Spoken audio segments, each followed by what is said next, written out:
گرمیوں کے موسم میں ایک ٹڈا اپنے دن گانا گاتے اور دھوپ میں کھیلتے گزار رہا تھا، جبکہ قریب ہی ایک محنتی چونٹی سردیوں کے لیے کھانا جمع کرنے اور ذخیرہ کرنے میں مصروف تھی۔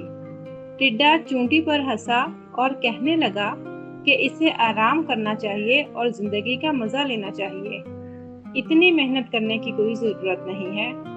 چونٹی نے سکون سے جواب دیا کہ وہ آنے والے سرد دنوں کی تیاری کر رہی ہے۔ جب سردی آئی تو زمین برف سے ڈھک گئی اور کھانے کو کچھ بھی نہ ملا۔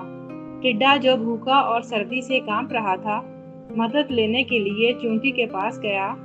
چونٹی نے مہربانی کی اور نرمی سے اسے وہ پرانی نصیحت یاد دلائی۔ تب ٹڈے کو محنت اور مستقبل کی منصوبہ بندی کی اہمیت کا احساس ہوا۔